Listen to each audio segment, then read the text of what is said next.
That's the most important part. Yes. Now we are ready, okay? Now we have the bucket of water and the shoes are off. So I am surprised. I'm surprised. I'm not so surprised that Frank Kish lied to me. When I called him a couple of weeks ago, he said, oh, we're going to a nursing home that day, but don't tell anybody. Don't even tell Carol. So now I know. The next time I ask him, I'm going to ask Brenda, too, because Brenda's face will not lie to me. Yeah. I'll find another one of you within Creative Thought Center and ask you the truth and find out. Yes. I love it. Yeah, I'm totally stunned. I looked across the street a little while ago before most of you arrived, and I saw Shirley Cole. Where's Shirley? Shirley's in here. Shirley Cole's red Cadillac, and I said, oh, really?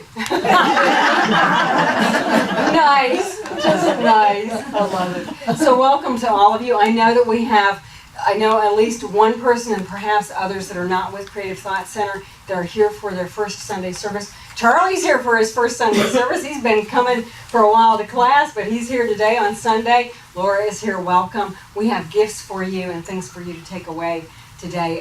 As we close, we will say more about that. So welcome. Yeah.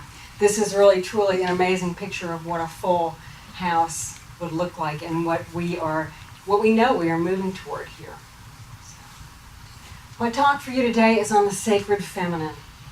But we're going to set that aside for just a moment because I want to share with you something that I found out. I found out parts of this yesterday, and as the day went into night, I found out more. That in the tragedy in Aurora, Colorado, very early Friday morning, one of us was touched. This person was a 32-year-old mother with two children, 5 and 9, and her mother, and all of these family members were members of the, let me get the name right, New Dawn Center for Spiritual Living, ministered by Karen Pascal in Aurora. So this situation has touched us very closely. In a few minutes, we'll circulate a card. If you would please add your name. We have an additional piece of paper, and we'll let them know that this comes from both of our congregations, that our love and our hearts are with them. But for a moment, let's just turn within and think about a few things here. Just join with me, if you would, in this moment of silence as an expression of compassion and love for everyone in every way affected by the recent tragedy in Colorado. Let us in this moment express loving kindness for every single one involved in this experience, from the parents of the alleged shooter to the young mother who awoke in the ICU after being shot on Friday, only to find that her beloved 6-year-old child was dead. Let us extend our love and our connection to the people whose job it is now to find answers amidst the chaos and the grief, trying to make some sense of this. Let us hold in our hearts the families of the victims, and let us also offer compassion and love to James Holmes. Let us send a special recognition of faith and energies of healing to Reverend Karen Pascal and her congregation. Know with me that the divine presence lives and moves and experiences all aspects of life through each and every one of these individuals. Know with me that while we do not have the answers that seem so desperately needed at a time like this, we can know that each and every one is on his or her right and perfect path. We can claim and know right outcome in every situation. We can recognize and realize that love is the most dynamic healing power in this world, and we can actively support all affected by sending our love to them. Thank you. And so we'll start a card around. Please also note that Centers for Spiritual Living across the globe are collecting donations for Rebecca Wingo's family. She does leave behind 2 children and her mother. The entire family was members of Reverend Kieran's congregation there in Aurora. And of course, they will have many things to deal with in the days and the years to come.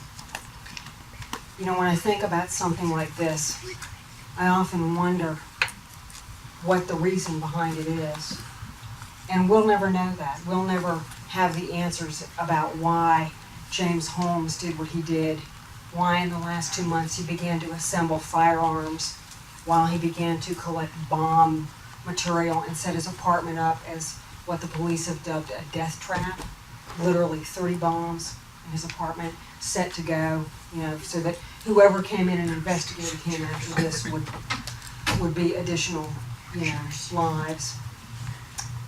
And yet, it makes you wonder, because as I watched the news last night, what I heard the ABC reporter talk about over and over again was the people who stood up and in that moment, in that theater, threw themselves between a bullet and another living body and saved lives.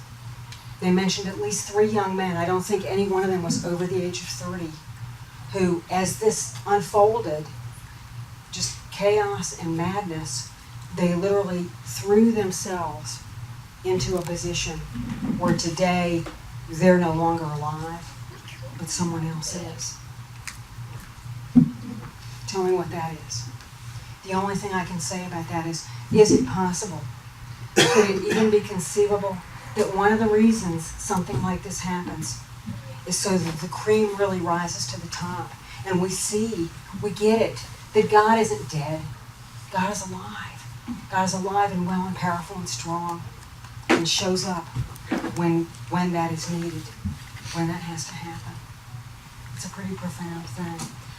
So as we move from this, send your love out there. Send your compassion out there.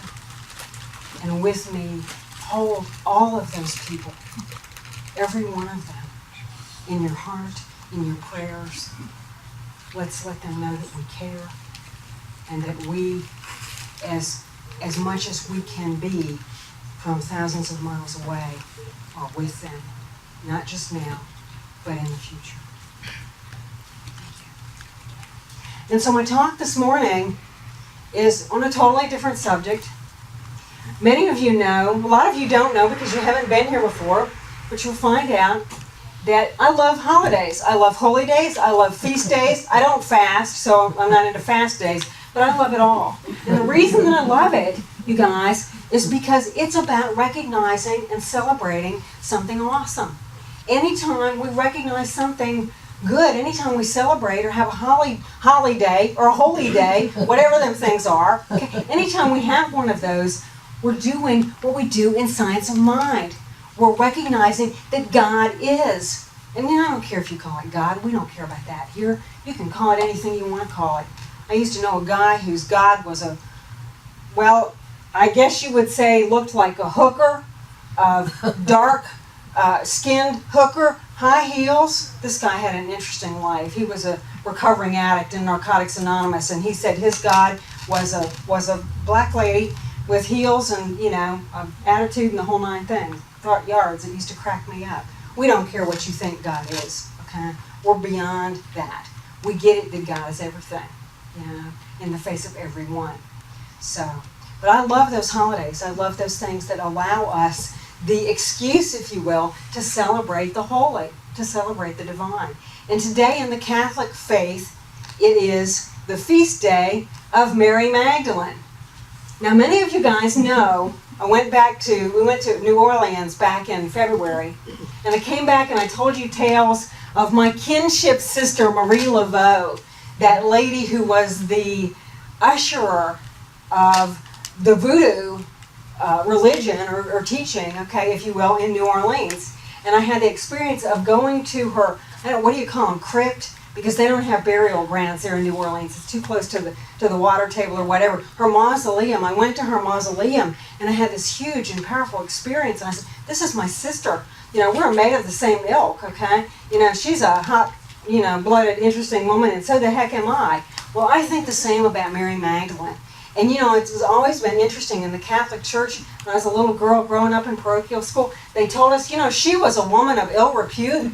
She was like a sinner, and the only credence they gave to her was that Jesus kind of picked her up out of the dust and sort of cleaned off. They say that he cleansed her of 7 demons or something. I don't know what the 7 demons were. But at any rate, he picked her up, he cleaned her up, and that made her right. She was wrong before that, as if any child of God could ever in any way be wrong. Hello. Okay. But literally, he picked her up, he cleaned her up, and she became recognized by the church as a woman who had been redeemed. Well, you have to know, again, that I've met another sister in that teaching, in that idea. So it's kind of interesting. We're going to talk about Mary Magdalene today and what that really is and what the latest research and stuff about Mary tell us. Because here we have on one hand the canonical Gospels that tell us that she was a bad girl, a sinner, a hoe, okay, a tramp, or whatever kind of, the things Gilda Radner used to call Jane Curtin 30 years ago. You got my drift, right? On Saturday Night Live, okay? Those were the days, right? Okay, that was the best part of Saturday Night Live. But she was that way, and then we have some more current teachings that have begun to unpack that have begun to decipher it and sort of interpret that, and it's amazing what you find out. I don't want to miss any pieces to this, so let me make sure I got my notes here, okay? Very interesting. I think we're having happy children in there, that's great.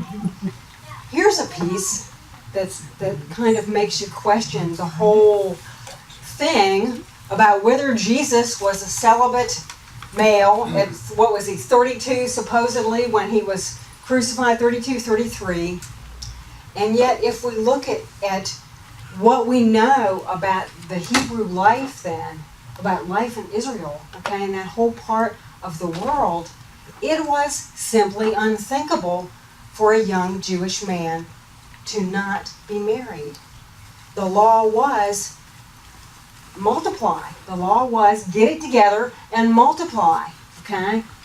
And so for a man of his age to be unmarried was simply, they just say that would be so totally out of culture that there is no way that he would have been followed the way that he was followed, that he would have had the connection, that people would have gone after his word and his teaching and embraced him the way they embraced him.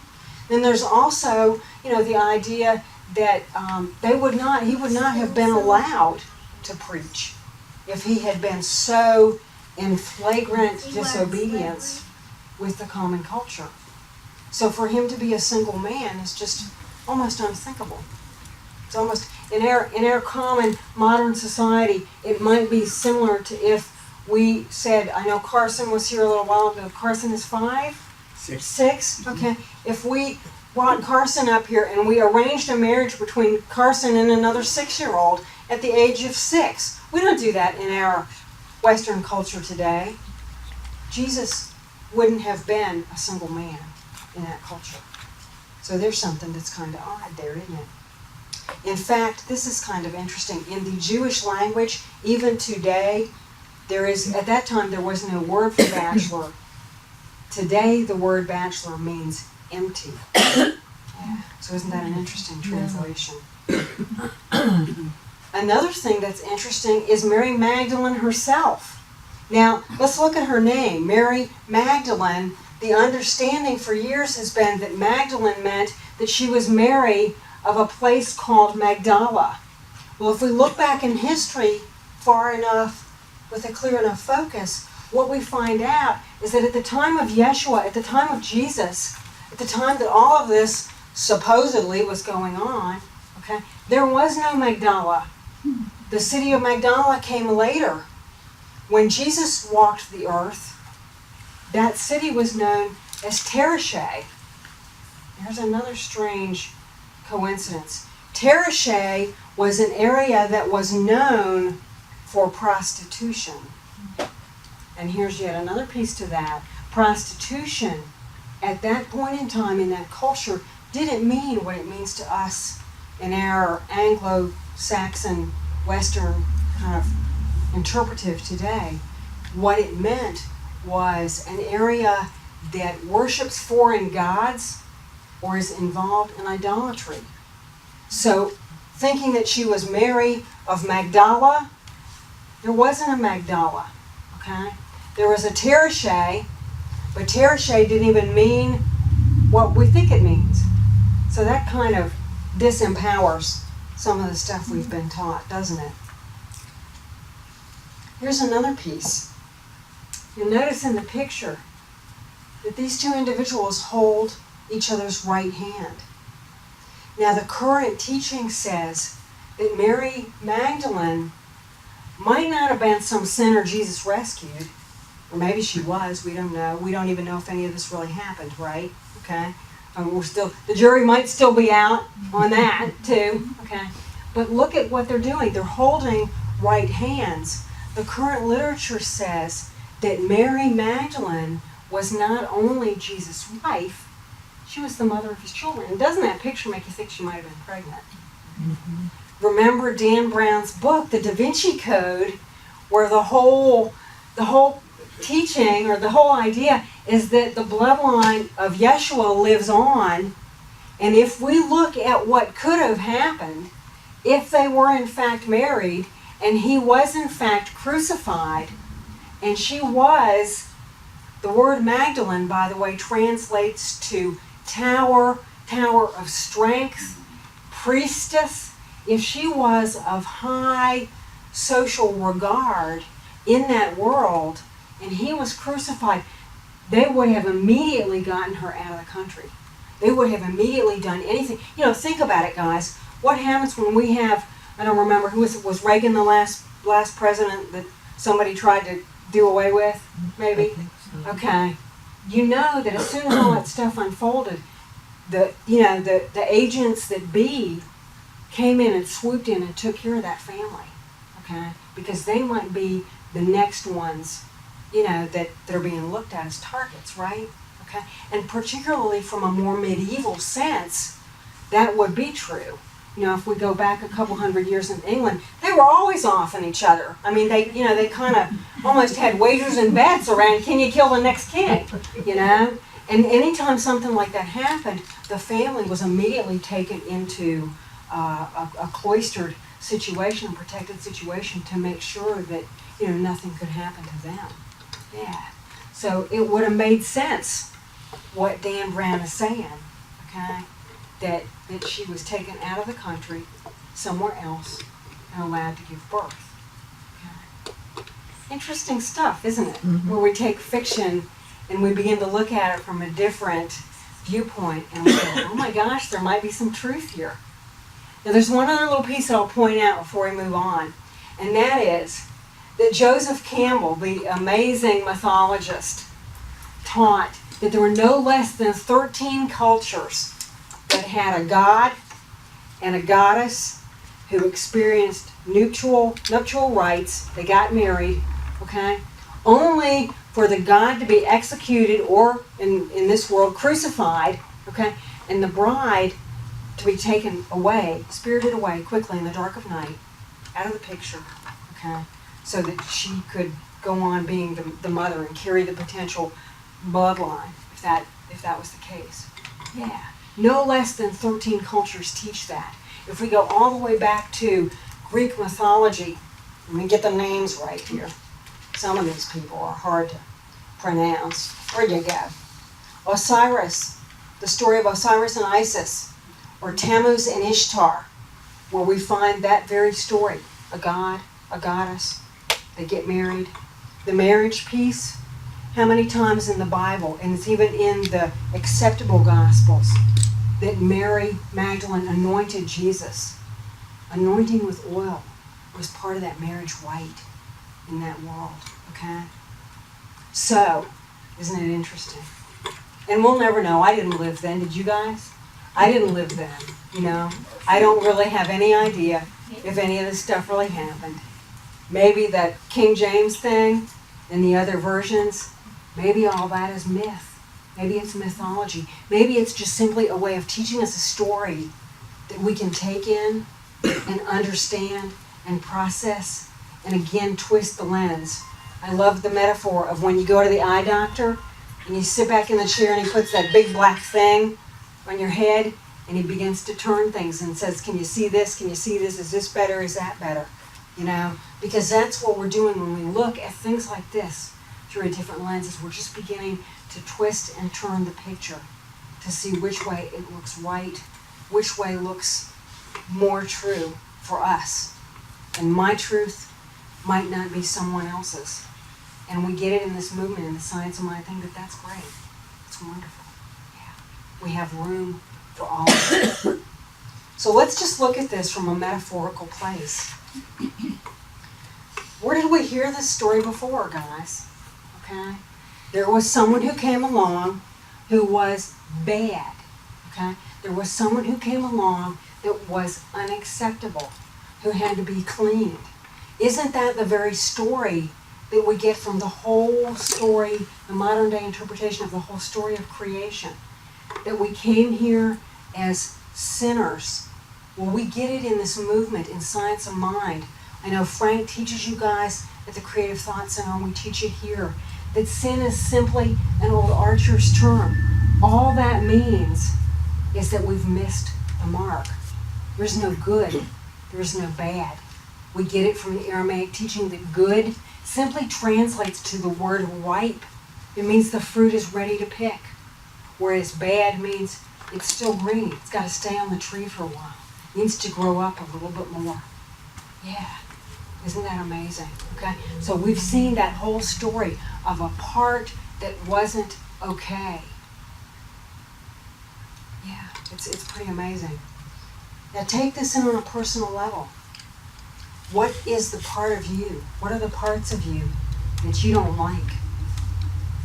What are the aspects of your character, your nature, the things that if you look in the mirror or you have a thought and then you hear that voice in your head and it goes, oh, you could do better, you could be nicer, you could be more smarter, you could be happier, you could be less whatever or more this way.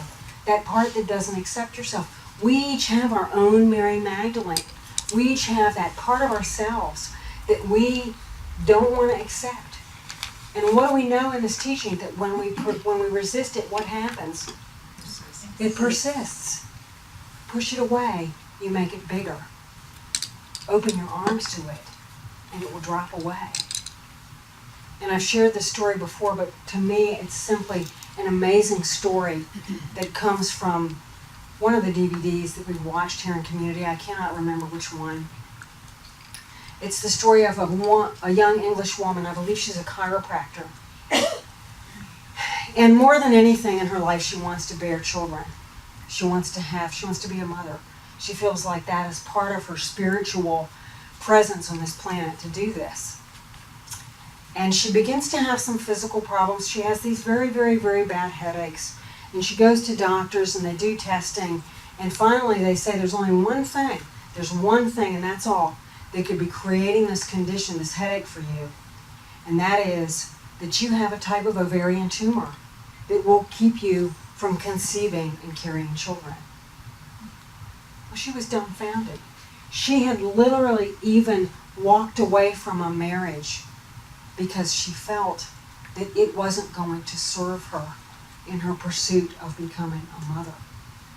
And so for years, this woman, who was an educated woman, an intelligent, savvy person, okay, continued to push and resist and work and chip away at all the parts of herself that she thought might be contributing to this. She changed her life, and she changed her diet, and she changed her thinking, and she changed it all, and guess what? The headaches were still there, the blood work was still messed up, the tumor was still obviously present. One day she woke up and she realized that she had it all backwards. And that what she needed to do was she needed to open her arms to that condition and say, whatever you are about, whatever your purpose in my life is, I bid you welcome. I thank you, because whatever the reason for this in my life is, I couldn't get it any other way. I understand that I'm smart enough and capable enough and creative enough as part of the divine process to bring forth exactly what I need in my life. So if you're here, I must need you. She said, you can stay as long as you like, and whatever you mean for me, in terms of my intention of being a mother, my passion of having children. Well, I can grieve and I can move through that. I can let that go. But you can stay. We know something funny happened, and she started getting better. And she got better and better and better and better, and the headaches dropped away. She went back to the doctor, and the doctor said, well, we'll do the blood work again. It's probably going to be the same. And they did the blood work, and a couple days later, the doctor called her and said, I don't understand this, but your blood work is normal. This can only mean one thing. The tumor is gone. We opened up, we said yes to it, whatever it was. So as we go from this place today, guys, let's open up, to whatever it is that is causal in nature for the situation there in Aurora. Let's recognize that within all of that, there's pain and there's grief and there's so much chaos right now. Our hearts hurt for those who are affected. But let us also extend that compassion to the one known as James Holmes. Because we get it, we understand on some level. This was somebody who hurt. Things weren't right. But they couldn't have been. He couldn't have been a happy, joyous person to have moved in the actions and attitudes that he apparently had. The Dalai Lama reminds us. The Dalai Lama is one of my heroes. I got a lot of them. A lot of them are in this room. It's great. Thank you. Yeah. The Dalai Lama reminds us that compassion is a very feminine, kind of soft energy. It is that part of ourselves that says, no matter what you are, no matter how you look, I'm going to love you anyway. You can't stop it. It's like the love that a mother has for a child. Have you ever, those of you, we got a lot of moms in here today, I know. Have you ever had your kids come to you and say, oh mom, I really messed up. And there's nothing that kid could do, is there? Doesn't matter what they did. Okay? You'll love them anyway. Well, let us hold that same love, that same compassion out for everyone there, for everyone involved, at every end, at every point, and all of that. And let us also hold that love for ourselves, because it is in loving that, the thing that we find the most unsalient, the most questionable. I know we have those. We all have those, right? I've got them. Yeah, you should see them. They're really... I try to actually embellish those parts of myself now. We might as well have fun, right? Okay? I figure I'm about halfway through this life, and I might as well get some serious mileage at it. And there is that statement, that bumper sticker that I love, that says, well-behaved women barely make history. Yeah? So, yeah. So, let's go from this place today with love. Let's go from this place today with compassion and with caring and with recognizing that God is present in all there is. I love you, and I thank you for being here. Yeah.